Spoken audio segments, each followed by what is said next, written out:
Hello दोस्तों, इस video में हम हिस्ट्री की क्लास जो एनसीईआरटी क्लास 6 है उसके चैप्टर 1 को स्टार्ट करने जा रहे हैं। और चैप्टर का नाम है what, where, how and when. ठीक है, इसके तहत हम इस चैप्टर की समरी को हम पढ़ेंगे। इसको जो बच्चे एनसीईआरटी पढ़ रहे हैं इस क्लास के थ्रू आप लोग एनसीईआरटी जो बुक हैं उनको मत पढ़ो। इसकी समरी आपको यहाँ पे समझाई जा रही है। ये समरी आप लोगों को आने वाले जो क्लिप्स है 3 महीने के अंदर हम इन एनसीईआरटी को कंप्लीट करवा देंगे। ये आपके लिए जो आने वाला प्रीलिम्स है या फिर जो बच्चे सिविल सर्वेंट की तैयारी कर रहे हैं, सिविल सर्विस की तैयारी कर रहे हैं, पीसीएस की तैयारी कर रहे हैं, और जिन बच्चों के लिए जो आने वाले जो अपना एम्स टारगेट किए हुए हैं, जिन्होंने आईएएस बनना है, वो भी इन वीडियो को आसानी से कर पाओगे। इन वीडियो को करने के बाद बच्चों आप लोग अपने खुद के नोट्स भी बना सकते हो। बिल्कुल क्रिप्स नोट होंगे, इनके थ्रू आप लोग ये वीडियो से आप लोग नोट्स भी बना पाओगे थर्ड टाइम में। पहले इनको देखो, समझो, समझने के बाद में थर्ड टाइम में आपको इनके नोट्स बनाने हैं। आई होप आपको समझ पा रहे होगे। हम इस चैप्टर को स्टार्ट करते हैं। पहले चैप्टर का नाम है what, where, how and when. ठीक है, जो बच्चे हिंदी मीडियम के हैं वो भी इन वीडियो को देख सकते हैं। बिल्कुल आसान भाषा में मैं हिंदी में ही आप लोगों को समझा पा रहा हूं, और आप भी इन वीडियो को देख के अपने खुद के नोट्स बना सकते हैं। समझ पा रहे हो। और जो बच्चे अलग एग्जाम की तैयारी कर रहे हो, अदर एग्जाम की तैयारी कर रहे हैं, जैसे एसएससी की कर रहे हैं या फिर किसी स्टेट पीसीएस का एग्जाम को डिफाइन कर रहे हो, तो वो भी इन एनसीईआरटी को कंप्लीट कर सकते हैं थ्रू समरी के तहत।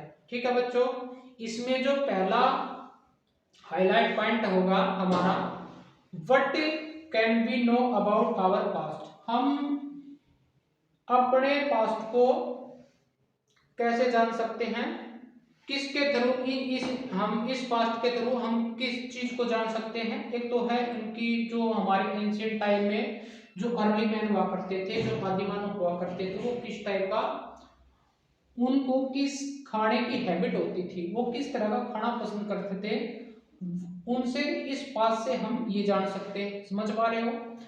व्हाट पीपल दे इट, मतलब क्या खाते थे वो लोग, इससे हम ये जान सकते हैं। समझ पा रहे हो। क्लोथिंग, वो किस तरह के कपड़े पहनते थे। जैसे अर्ली मैन थे वो अपने बदन को ढकने के लिए पत्तों का इस्तेमाल करते थे। इस प्रकार से हम जो एंशिएंट में हम उसको कैसे क्लोथिंग पहनते थे उसके बारे में जान सकते। व्हाट काइंड ऑफ क्लॉथ दे वोर, इसको हम जान पाएंगे। वो किस प्रकार के हाउसों में रहते थे, house in which they live, वो कहाँ पे रहते थे, वेयर दे लिव, हम इनसे जान पाएंगे। और उनकी जो लिविंग स्टाइल थी उसको भी हम इस पास्ट के थ्रू इस पास्ट के थ्रू हम ये जान सकते हैं। वो किस प्रकार के गेम खेलते थे, वो स्टोन की हैबिट थी, जैसे उन्होंने पत्थर को इकट्ठा करते थे, अर्ली मैन थे। और जो स्टोन पीरियड था उसमें कैसी हैबिट रही होगी, और फिर बाद में धीरे धीरे टाइम गुजरता गया, तो उस टाइम में वो लोग क्या करते थे, हम धीरे धीरे इस पास्ट के थ्रू हम पढ़ेंगे। वो किस तरह का गेम खेलते थे, समझ पा रहे हो। और वो सॉन्ग को कंपोज करते थे, वो किस प्रकार के सॉन्ग को कंपोज करते थे, लिरिक्स क्या होती थी, किन भाषाओं में लिखे जाते थे। इस तरह से हम पास्ट की जो पास्ट में जो घटित हुआ हमारे हिस्ट्री में, उनसे हम ये बातें हम जान सकते हैं। समझ पा रहे हो बच्चों। हिंदी में भी हुआ और इंग्लिश में भी हुआ। जैसे मैं यहाँ पे नोट्स बना रहा हूँ, ये बिल्कुल ब्रीफ नोट होंगे, आप इनको करके अपने खुद के नोट्स बना पाओगे, हमने पहले ही बता दिया है। समझ पाए। हेलो दोस्तों, अगला पॉइंट है वेयर डिड पीपल लिव। वो कहाँ पे रहते थे और वहां से उन्होंने क्या काम किया और वहां पे क्या हुआ होगा, हम कुछ एग्जाम्पल यहाँ से निकाल के दे रहे हैं आप लोगों को। जैसे बैंक ऑफ नर्मदा रिवर पे जो हमारे को एविडेंस मिले थे, वहां पे जो अर्ली मैन रहते थे, जैसे हम इंडिया की बात कर रहे हैं, हमारे इंडियन हिस्ट्री जो एंशिएंट टाइम था उसकी बात कर रहे हैं। यहाँ से हमारे को जो बैंक ऑफ नर्मदा रिवर के जो एविडेंस मिले थे, वहां पे जो अर्ली मैन थे वो हंटर और गैदरिंग के एविडेंस यहाँ से हमारे को प्राप्त करें। हम मैप के थ्रू ये भी बताएंगे कि नर्मदा जो रिवर है वो क्षेत्र कहाँ पे था, जो जहाँ पे ये हंटर और गैदरिंग करते थे, उसको हम उस एरिया को भी डिनोटेड करके दिखाएंगे मैप के थ्रू। जैसे और अगला पॉइंट है, जैसे सुलेमान और किरतार था, ये कहाँ पे है, ये जगह कहाँ पे है, इसको भी हम डिनोट मैप के थ्रू बताने वाले हैं। इसमें वो क्या काम करते थे, जैसे ग्रोविंग क्रॉप्स था और एरियरिंग एनिमल थे, जो जेंटल एनिमल होते थे वो किस एनिमल को पालते थे, किन पशुओं को वो पालते थे, यहाँ से उन्होंने यहाँ के साक्ष्य मिले, यहाँ से एविडेंस हमारे को मिले। ठीक है, नेक्स्ट पॉइंट है यहाँ से जो गारो हिल्स था, गारो हिल्स जो हमारा नॉर्दर्न ईस्टर्न स्टेट है जैसे मेघालय, वहाँ पे गारो जयंतिया, आपने इन हिल्स का नाम सुना होगा। वहाँ पे जो क्षेत्र था, जहाँ पे जो एरिया था, वहाँ पे उन किस चीज के साक्ष्य मिले, वहाँ पे हमारे को डेवलपमेंट ऑफ एग्रीकल्चर, ये जो टाइम पीरियड रहा होगा वो 8000 BC, इसके थ्रू हमारे को जो गारो हिल्स था, हमारे को डेवलपमेंट ऑफ एग्रीकल्चर हम यहाँ पे समझाए देते हैं डियर, इसके मैप के थ्रू। देखो यहाँ पे जैसे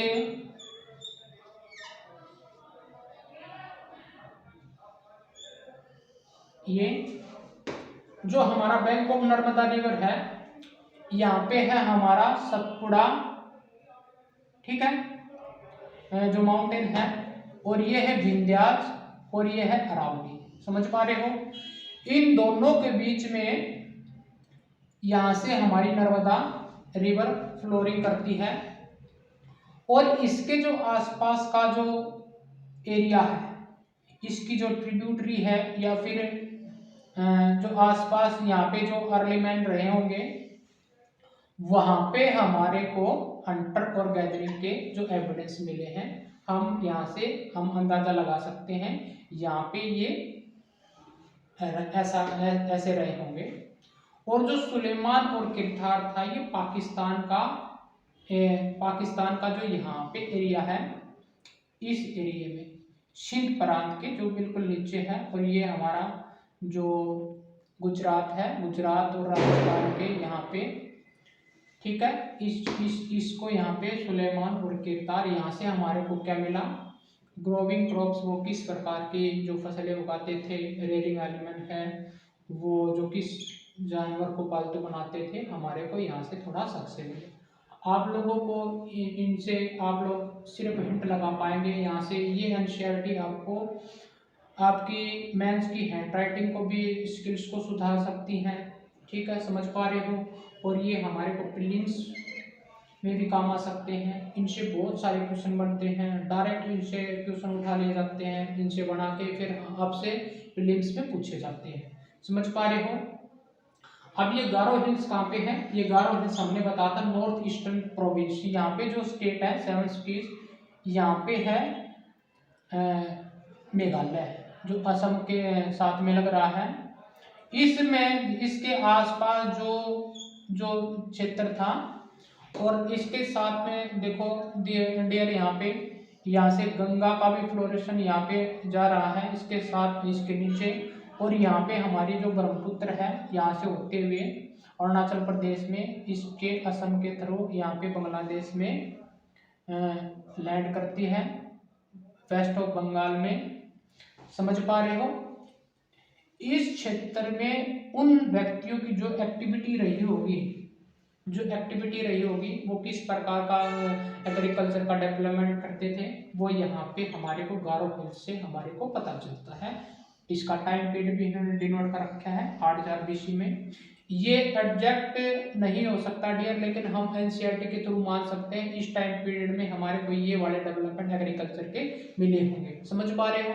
डायरेक्ट हमारे को क्वेश्चन बना देगा, नर्मदा बैंक से हमारे को क्या मिला, हंटर गैदरिंग, कौन सा पेयर ठीक रहेगा। सुलेमान और किरतार से क्या मिला हमारे को, growing crops and rearing animal.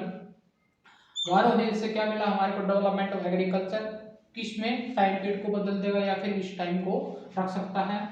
अब नॉर्थ ऑफ विंध्यास, समझ पा रहे हो, हमने यहीं पे अभी बताया था जो विंध्यास था हमारा ये बड़ा, इसके जो नॉर्थ में यहाँ पे है हमारे जो राजस्थान में है जो हिल्स थी उसके नीचे और इसके ऊपर यहाँ पे जो आदमी रहे होंगे इसके आसपास में, वहां से हमारे को राइस कल्टीवेशन के साक्ष्य एविडेंस हमारे को मिले। समझ पा रहे हो। अब ये बड़े जो पॉइंट हैं टू, इसको आप देख नहीं पा रहे होंगे, इसमें है Indus river and it's tributary. अब हमारे को ये पता है कि जो नॉर्थ बिल्कुल हमारे को जम्मू कश्मीर से जो हमारे को इंडस रिवर फ्लो करती है, यहाँ से जब ये नॉर्थ जो ऊपर से फ्लोरिश करते हुए इसके साथ में पाकिस्तान से होते हुए सिंध प्रांत के थ्रू यहाँ से होते हुए कराची में फिनिश होती है। समझ पा रहे हो। इसके आसपास में जितने भी आपको वहाँ पे लोग किस तरह की एक्टिविटी करते थे, उनकी जो सिटी थी, जो अर्ली मैन थे वो फ्लोरिश कर रही थी, वो टाइम पीरियड रहा होगा इस क्षेत्र में। इसका जो टाइम पीरियड है वो इन्होंने डिनोट कर रखा है 4700 BC। समझ पा रहे हो। और लास्ट पॉइंट, इस हिंट का जो लास्ट पॉइंट रहेगा बैंक ऑफ गंगा। अब गंगा रिवर हमारे को यहाँ से दिखाई थी हमने, यहाँ बहती हुई बांग्लादेश में, जैसे बांग्लादेश में एंटर करती है। इस नॉर्थ, बिल्कुल नॉर्थ नहीं कह सकते, यानी इंडस वैली सिविलाइजेशन के नीचे जो इंडस रिवर था उसके नीचे और जो गंगा रिवर है उसके ऊपर या इसके आसपास, जैसे बिहार, यूपी, हरियाणा, दिल्ली, ये क्षेत्र रहे होंगे हमारे पास में, झारखंड है, असम है। तो इनके आसपास में जो नॉर्थ वाला जो हिस्सा है उसमें किस तरह की एक्टिविटी हमारे को, जो डेवलपमेंट ऑफ सिटी था उसके किस हमारे को किस साल में पूछा है, तो साल की यहाँ पे जो डेवलपमेंट ऑफ सिटी रही होगी वो 2500 BC के तहत इसमें हमारे को सिटी का एग्जाम्पल जो एविडेंस तो वो हमारे यहाँ से मिले। आई होप आपको समझ पा रहे होंगे। ये जो बैंक ऑफ गंगा रिवर का जो हिंट था वो नीचे लिखा हुआ वो दिखाई नहीं दे रहा, आप इसको जो इंडस रिवर और ट्रिब्यूटरी इसका हिंट मान के आप लोग डेवलपमेंट ऑफ सिटी इसको लिख सकते हैं। आई होप आपको ये बड़ा भी हिंट समझ में आ गया होगा। चलिए, हेलो दोस्तों, अपना नेक्स्ट हाइलाइट है, why is the South Asia of others part card as a subcontinent. ऐसा बोला जाता है उस टाइम पे जैसे जो साउथ एशिया था, जैसे 0 डिग्री जो 0 डिग्री है उसके आसपास में जो नीचे तक साउथ एशिया आया हुआ है या फिर ऊपर है, जो इंडिया के अगल बगल में जितने भी लैंड हुआ करते थे उनको सब कॉन्टिनेंट में क्यों रखा गया, क्योंकि it is very large even though it's a smaller than a continent. वो एक बड़े हिस्से में वो आदमी जो अर्ली मैन है वो रहे होंगे और इसलिए वो बहुत बड़े हिस्से में डेवलपमेंट कर रहे थे। और ये देखने में तो एक कंटिनेंट से बहुत छोटे थे लेकिन वो बड़े स्तर पे रह रहे थे, इसलिए इसको एक कंटिनेंट के रूप में न देखे एक सब कॉन्टिनेंट के रूप में देखा गया। समझ पाए। सेकंड पॉइंट है, it is separate from the rest of the Asia by sea and mountain. और जो ये था ये किसको सेपरेट कर रहा था, ये जो रेस्ट ऑफ एशिया था हमारा, जो साथ में अगल बगल में भी जो कुछ ऐसे स्तर पे जो आदमी रह रहे थे एक बड़े स्तर पे, उनको भी कौन सेपरेट कर रहा था, सी और माउंटेन के द्वारा। आप देख पा रहे होंगे जो इंडिया के साथ में जितने भी आज हमारे जो कंट्री बने हुए हैं एक छोटे से छोटे स्तर पे कंटिनेंट सब कंटिनेंट का हिस्सा हुआ करते थे। आज ये पहले ही पहले ये इंडिया के भाग हुआ करते थे, धीरे धीरे ये सेपरेट हुए, अलग देशों में कन्वर्ट हो गए। लेकिन पहले ये एक ऐसे स्तर पे मतलब जो अर्ली मैन हुआ करते थे वो यहाँ पे रहते थे, इसके आधार पे ही इसको सब कॉन्टिनेंट में देखा गया। जैसे आज हम म्यांमार को बोलते हैं, भूटान को बोलते हैं, और कुछ हिस्सा चाइना का है, और इधर से हम पाकिस्तान को, अफगानिस्तान को, ईरान वगैरह जो भी है, और नीचे श्रीलंका, ये जो पहले थे ये। और इधर साइड हम बात करें जैसे म्यांमार के साथ में हिस्से में जो कंट्री आज बने हुए हैं वो भी सब कॉन्टिनेंट का ही हिस्सा हुआ करते थे। और इसके साथ में जैसे हमारे पास में यहाँ पे हिंद महासागर है, ये जो रेस्ट ऑफ एशिया को सेपरेट कर रहे हैं जो। और बाद में जैसे माउंटेन है हमारा, यहाँ ऊपर देखोगे तो जैसे हिमालय पर्वत है, और चाइना को अलग कर रहे हैं वो कंट्री। इस पॉइंट को आप समझ पा रहे होंगे, समझ पाए। चलिए दोस्तों अगली हाईलाइट को देखते हैं। Even through the hills, mountain, desert, river and sea, the way to means to difficult at a time, peoples in earlier time travel from on the part of the subcontinent to others. Why, ये जो mountain हुआ करती थी, जो hills हुआ करते थे, desert है, जो रेगिस्तान वगैरह थे, जैसे नदियां थी और समुद्र थे, ये उस टाइम में उस आदिमानव के लिए एक जगह से दूसरी जगह पर जाने के लिए डिफिकल्ट होते थे। पर लेकिन ये आदमी एक दूसरे स्थान पे क्यों चले जाते थे? वो क्या करने के लिए एक स्थान से उस सब कॉन्टिनेंट दूसरे कॉन्टिनेंट में घूमते फिरते थे। वाई, इस हाईलाइट में हमने पाया कि वो इन सर्च ऑफ लाइवलीहुड के लिए जाते होंगे, समझ पा रहे हो। वो अपनी आजीविका के लिए एक स्थान से दूसरे स्थान पे गए होंगे, समझ पा रहे हो। To escape from the natural disaster, वो जो प्राकृतिक आपदाएं हैं उससे बचने के लिए वो एक जगह को छोड़ के दूसरी जगह को अपनाया हुआ। जैसे वहां पे फ्लड आया हुआ तो उन्होंने उस जगह को छोड़ा और दूसरी जगह को अपनाया। और ड्रॉट है, जहाँ पे सूखा पड़ा होगा उस सूखेपन को छोड़ के जहाँ पे हरियाली या जो खाने पीने का सामान था वहां मिला हुआ तो उन्होंने उस स्थान को छोड़ के दूसरे स्थान पे गए होंगे। आप लोग समझ पा रहे होंगे। टू कॉन्कर अदर लैंड, वो एक दूसरे से लड़ते रहते थे, एक लैंड को जीतने के लिए, पीस ऑफ लैंड को जीतने के लिए वो एक दूसरे से लड़ते थे और एक जगह से दूसरे स्थान पे चले जाते थे, समझ पा रहे हो। और फोर्थ पॉइंट है to carry goods from place to place, वो अपने सामान को एक दूसरे स्थान से दूसरे स्थान पर पहुंचाने के लिए एक जगह से दूसरी जगह पे या फिर कंटिनेंट टू कंटिनेंट और सब कंटिनेंट टू ये घूमते रहते थे। और to discover new and exciting place, और जो नए स्थान थे और कुछ नई चीजों को तलाशने के लिए वो एक दूसरे से स्थान पे जाया करते थे। And to offer religious instruction advice, और जो धार्मिक हैं अपने आइडियाज और अपने रिलेटिव से मिलने के लिए एक स्थान से दूसरे स्थान पे वो जाया करते थे। वो पीपल किस लीड को, किन चीजों को लीड क्या करते थे? वो देखो, sharing of ideas between people, एक दूसरे के विचार उन व्यक्तियों के साथ में जो वहां पे रहते हैं और यहाँ पे जो रहते हैं वो एक दूसरे से मिलते हैं तो क्या क्या वो शेयर करते हैं अपने आइडियाज को। जैसे कोई जो स्टोरी है उसको शेयर करेंगे, कंपोज सॉन्ग है और कुकिंग फूड है उसके बारे में, और उनके बारे में वो किस प्रकार का खाना खाते हैं, इधर क्या खाते हैं, वो एक दूसरे से म्यूचुअल अंडरस्टैंडिंग को अपने आप में शेयर करते हैं। वो इनरिचमेंट और ट्रेडिशन, कल्चरल ट्रेडिशन, वो जहाँ पे मतलब जो ट्रेडिशन होते थे उनको उनमें पार्टिसिपेट करने के लिए एक जगह से दूसरी जगह पे जाया करते थे।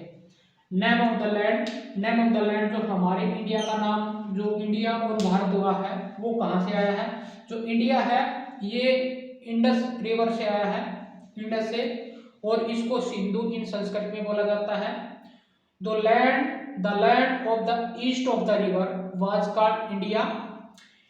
जो इंडस रिवर के ईस्ट में जो रहते थे, जो पीपल एक as a as a group में जो पीपल वहाँ पे कल्टीवेशन करते थे वो लोग, जहाँ पे वो एक जगह पे बहुत सारे लोग इकट्ठे रहते थे, उस जगह को उन्होंने इंडिया के नाम से बोला गया। वहाँ पे जो लोग रहते थे उन्होंने इसको नाम दिया इंडिया।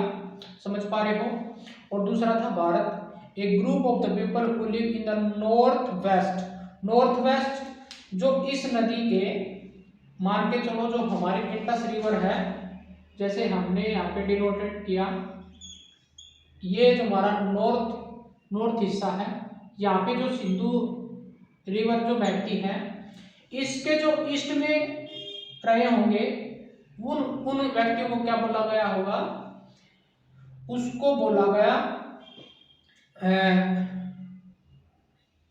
ये वेस्ट है, जो ईस्ट में रहे उसको बोला गया इंडिया, और जो नॉर्थ वेस्ट में रहे, जो इधर साइड को रहे, नॉर्थ साइड को, जैसे हमारा सिंध प्रांत है, प्रोविंस है, ये वाले जो इधर साइड का, और अफगानिस्तान कुछ नीचे साइड को, तो यहाँ पे जो लोग थे उसको उन्होंने भारत का नाम दिया गया। और इसको कहाँ पे मेंशन किया हुआ है ऋग्वेदा। समझ पा रहे हो। अगला पॉइंट है फाइंडिंग अबाउट आवर पास्ट। हम अपने पास से क्या पा सकते हैं। पहला तो हम पा सकते हैं कि जैसे हमने पहले उस पे जाना था कि हम पहले जान चुके हैं कि वो कैसे किस प्रकार के कपड़े पहनते थे, किस प्रकार के गांवों में रहते थे। और क्या जान सकते हैं, इसमें मैन्युस्क्रिप्ट होते हैं। मैन्युस्क्रिप्ट वो होती है जो रिटन बाय हैंड से, जो हाथ से लिखी जाती है, और यूजुअली वो किस में लिखी जाती है, पाम लीफ पे। समझ पा रहे हो। On the specially prepared bark of birch tree, और जो बर्च ट्री की जो वो होती है, क्या बोलते हैं उसको, बर्च ट्री की जो खाल होती है ना, उस पे स्पेशली उस पे परपेड की जाती है। और ये कहाँ पे होता है, ये बर्च ट्री ग्रो इन्हीं ही हिमालय में। समझ पा रहे हो। ये मैन्युस्क्रिप्ट लिखी जाती थी संस्कृत में, और अदर्स होती थी वो प्राकृतिक और तमिल वाली, क्योंकि ये जो हमारी है प्राचीन यानी एशियंट लैंग्वेज हुआ करती थी, उसी में इसको मैन्युस्क्रिप्ट को लिखा जाता था। अच्छा, ये जो मैन्युस्क्रिप्ट होती थी, दो मतलब ये डील्ड किससे होती थी, मतलब किस सब्जेक्ट से आधारित होती थी ये लगभग जो रिलीजियस प्रैक्टिस होती थी उस प्रैक्टिस को लिखा जाता था। रिलीजियस बिलीफ एंड प्रैक्टिस होती थी, और इनकी किस प्रकार के जो वहाँ पे राजा हुआ करते थे उसके बारे में, राजा के बारे में मैन्युस्क्रिप्ट में लिखा जाता था। साइंस, उस समय की साइंस कैसी थी, पोएम, एपिक्स और प्ले और मेडिसिन आदि के बारे में इनमें लिखा जाता, इन पे लिखा जाता था। समझ पा रहे हो। दूसरा पॉइंट है इंस्क्रिप्शन। इंस्क्रिप्शन उसको बोलते थे जिसको हिंदी में शिलालेख बोलते हैं। ठीक है। ये written on relatively hard surface, ये हार्ड सरफेस पे लिखे जाते थे, जैसे स्टोन पे लिख दिया, मेटल पे लिख दिया। और इनको क्यों लिखा जाता था, ये किसको डिनोट करते थे, ये मैन और वुमन को भी हो सकते थे, इंक्लूडिंग किंग और क्वीन होते थे। वे अपनी जो किंग्स होते थे वो अपनी प्रेम कहानी को भी लिखवा देते थे, या फिर किसी भी बैटल को और रिकॉर्ड के लिए वो इन चीज़ों को इंस्क्रिप्शन के माध्यम से अपने जो हिस्ट्री रही होगी, जो आगे जाके लोग पढ़ेंगे उनके बारे में, इसकी याददाश्त के लिए भी उनको इस पे लिख पाते थे।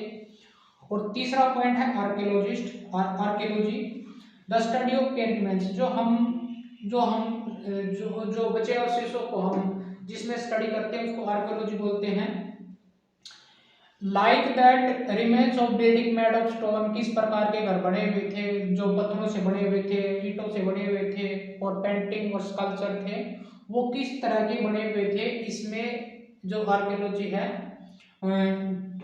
आर्कियोलॉजी के माध्यम से इनको हम जान पाते हैं। और जो इनको अध्ययन करते हैं, जो इनके बारे में जो स्टडी करते हैं उसको क्या बोलते हैं, आर्कियोलॉजिस्ट। समझ पा रहे हो। आर्कियोलॉजिस्ट किसको बोलते हैं, जो इनकी स्टडी करता है, जो हमारे पास की जो चीज मिली होगी उसके बारे में जो पता लगाने के लिए जो व्यक्ति होते थे उसको क्या बोलते हैं, आर्कियोलॉजिस्ट बोलते हैं। समझ पा रहे होंगे। और जो फोर्थ पॉइंट है एक्सप्लेरेशन और एक्सक्रेशन। इसका मतलब होता है to find tools weapons, to find tools weapons pot pens coins ornament. जो हमने इस धरती के अंदर से जो डिगअप किए हैं, डिगअप से हमारे को मिले हैं, जैसे हमने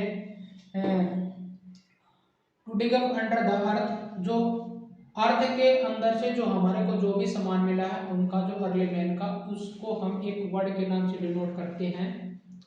आपको ये ऐसा का ऐसा वर्ड दे दिया जाएगा और उसको पेयर में पूछ लेगा, तो उस हिसाब से आपने इसको बड़े अच्छे तरीके से देखना है और अच्छे तरीके से पढ़ना है। और जो ये टूल्स हुआ करते थे किसके बने होते थे? स्टोन के, बोन के, ब्लैक क्ले के होते हैं, मेटल के बने हो सकते हैं। समझ पा रहे हो? ये वर्ड बहुत इंपॉर्टेंट है, इसको समझना होगा। ठीक है, समझ पा रहे हो? इसका अर्थ होता है to dig under earth surface.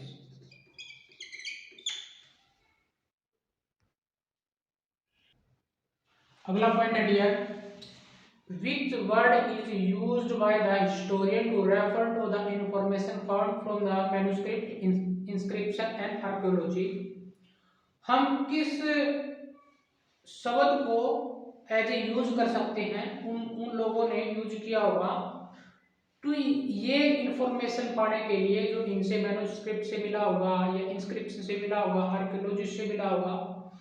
तो इसका जो ये जो डायरेक्ट क्वेश्चन है एज ए प्रीलिम्स में पूछे जाते हैं, और जब आप इंटरव्यू में फेस करोगे, चाहे पीसीएस का हो चाहे यूपीएससी का हो, तो उसमें ये लगभग हमारे इंटरव्यू डायरेक्ट क्वेश्चन एनसीईआरटी से पूछ लेते हैं।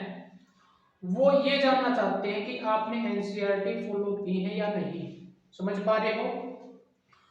तो एक है बुक टाइटल, जो हमारा आवर पास्ट है, जो 6 क्लास को ही हम पढ़ रहे हैं, उसका जो हमारा आवर पास्ट है, उसमें हमने इसको देखा, उन्होंने लिखा हुआ है, इस बुक में लिखा हुआ हमारे पास्ट को डिनोट करते हुए हमने इनको पाया। Our past was different from difference group of people.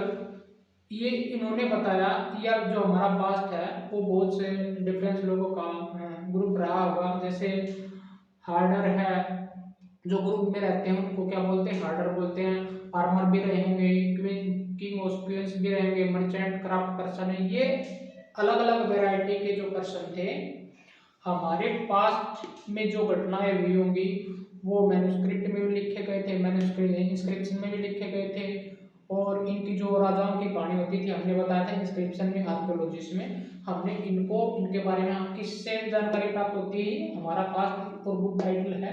ठीक है, तो ये पीपल हुआ करते थे, ये people followed by different pedagogy and custom in different part of country. ये बहुत सारे ऐसे जो कस्टम हुआ करते थे उनको फॉलो करते थे और डिफरेंट कंट्री में जाके इनको अप्लाई और इनको अप्लाई करते थे। समझ पा रहे हो? hunter have to follow the movement of animal because animal move from place to place either in search of, मतलब जो हंटर हुआ करते थे वो एनिमल होते थे उसकी मूवमेंट के आधार पर उनका पीछा करते हुए एक दूसरे के पहुंच जाते थे प्लेस टू प्लेस। और वो जैसे वो छोटे जो पशु हुआ करते थे उनको उनके शिकार में निकल पड़ते थे, और जो बड़े जानवर होते थे वो छोटे जो एनिमल थे उनका शिकार करते थे।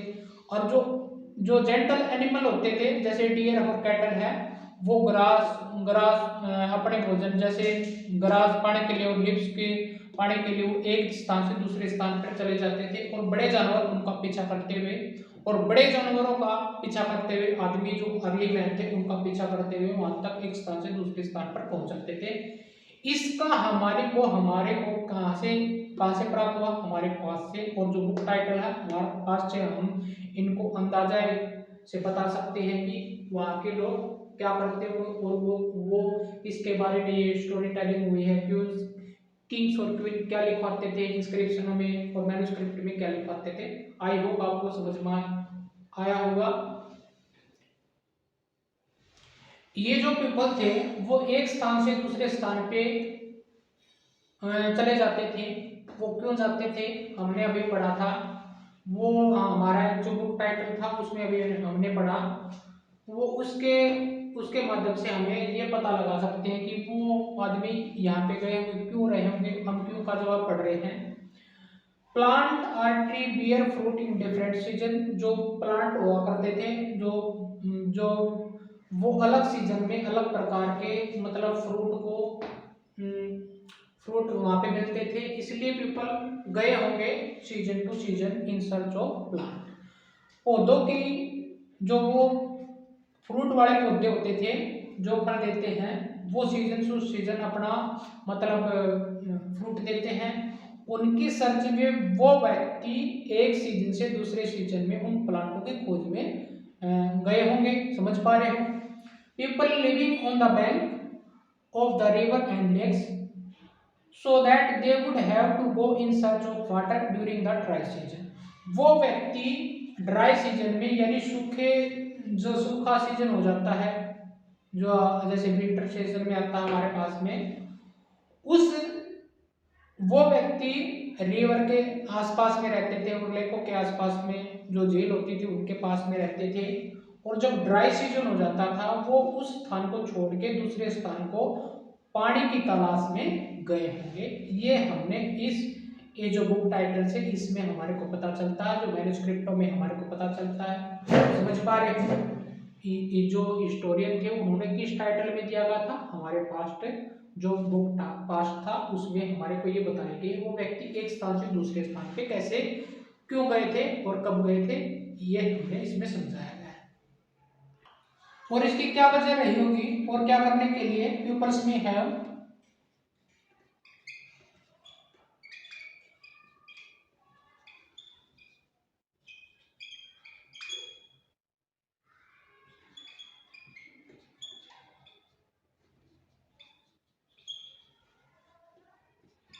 travel to meet their friends and relative. वो अपने मित्र और जो रिलेटिव हुआ करते थे उनको मिलने के लिए वो एक स्थान से दूसरे स्थान पे गए होंगे। ये हम अंदाजा लगा सकते हैं क्योंकि वो जब वो जहाँ पे जाते थे वो उन व्यक्तियों के साथ में म्यूजिक को कंपोज करते थे, जो सामान कैरी करते थे।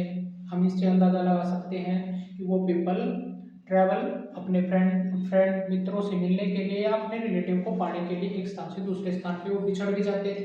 हमने देखा था ना वहाँ पे जो कंटिनेंट होते थे, रिवर होते थे, डिफिकल्ट होते थे, वो एक दूसरे एकदम से किसी सीजन को छोड़ना, फिर वो रिलेटिव होते थे जो उनका परिवार होता था वो एक दूसरे से बिछड़ भी जाते थे, कभी उनकी तलाश में निकल जाते थे, बहुत सारा स्पैन हो जाता था ये घूमते घूमते उनको। समझ पा रहे हो। अगला पॉइंट है जो ये पीपल थे उनके बारे में हम कैसे जान सकते हैं। ठीक है, समझ पा रहे हो। कहां से जान सकते हैं, with the help of archaeologist. हमने एक वर्ड पढ़ा था archaeology, the study of remaining things. जो पुरातात्विक चीजों की खुदाई या फिर जानते हैं उसमें उसकी स्टडी होती है उसको आर्कियोलॉजी बोलते हैं। और जो इनकी स्टडी करते हैं उनको आर्कियोलॉजिस्ट बोलते हैं। हम इनकी हेल्प से इन आर्कियोलॉजिस्ट की हेल्प से हम इनके जो पीपल थे इनकी एक्टिविटी के बारे में जान सकते हैं।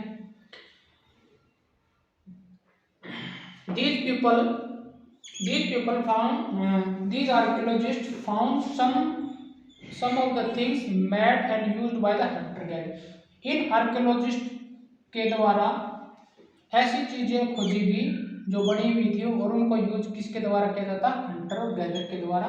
जो उन्होंने अर्ली मैन ने हंटर गैदरिंग के द्वारा जो चीज़ों को यूज किया होगा और जो चीज़ें जिस चीज़ से बनी होगी इन आर्कियोलॉजिस्ट द्वारा खोजी गई उन वस्तु से हम पता लगा सकते हैं वो व्यक्ति कैसे रहे होंगे। समझ पा रहे हो। और वो people made and use tool like stone, woods and bone, वो किस जैसे औजार हुआ करते थे वो स्टोन से बने होते थे, वुड से बने होते थे और बोन से यानी हड्डियों से बने होते थे, उनका उनका वो यूज करते थे। इनके द्वारा ये पीपल के बारे में हम जान सकते हैं, समझ पा रहे हो। और बाद में यही जो एविडेंस है इनको आर्कियोलॉजिस्ट को मिले होंगे।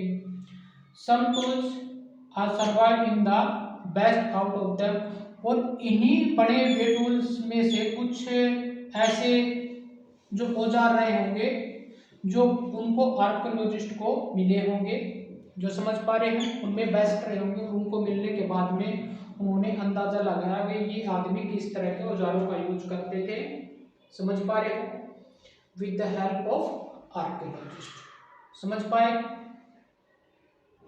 और ये जो ये टूल्स हुआ करते थे वो किसके यूज में करते थे ये आदमी, जैसे अर्ली मैन हुआ करते थे to cut meat and bones, हड्डियों और मीट्स को काटने के लिए इन टूल्स का वो उपयोग करते थे। To scar bark and hard, ठीक है, वो जो पेड़ की छाल होती थी उसको काटने के लिए इन टूल का प्रयोग किया करते थे। और जो जो चिप फूड हुआ करती थी उसको वो इसको खाल के तौर पर रगड़ने का काम भी वो इस टूल से वो क्या करते थे। और इन टूल्स और बोन्स के आधार पे वो जंगली जानवरों को भगाने का भी काम किया करते थे। आई होप इनको इस पॉइंट को आप समझ पा रहे होंगे। हेलो दोस्तों, अगला हिंट देखते हैं। Changing a place to time in, जब उन व्यक्तियों ने उस टाइम को बदला होगा, उस स्थान को बदला होगा, तो आर्कियोलॉजिस्ट ने क्या वहां से पाया। Archaeologist have found evidence of एंटरगेज सम ऑफ द सिटीज। उन आर्कियोलॉजिस्ट ने जो आदिमानव होते थे वहाँ की सम सिटीज यानी जो वहाँ पे रहते थे सिटीज को पाया, तो उन्होंने उसके एविडेंस को पाया, समझ पा रहे हैं। इसी के आधार पर उन्होंने बोला कि ये आदमी ऐसे ऐसे काम करते थे। These many cities were located near the source of water, ये जो सिटी होती थी ये पानी का स्रोत हुआ करती थी, और जैसे वो रिवर के साथ में रहते थे, लेक के साथ में रहते थे, समझ पा रहे हो। वो पानी के आधार पे उन सिटियों के निकट में रहा करते थे। और उन्होंने ये भी जाना people prefer place with availability of goods quality of stone. उन्होंने ये भी देखा होगा वहाँ पे जो सिटी हुआ करती थी वहाँ पे बहुत सारे बढ़िया क्वालिटी के जो पत्थर थे या जो औजार थे वहाँ पे मिले होंगे, उन्होंने उनके आधार पर उन्होंने देखा होगा। और जो ये स्टोन थे ना, ये स्टोन ये फैक्ट्री में बनते थे, और उसके आधार पर उन्होंने बोला कि जो factory site are place where stone were found and people made of tools.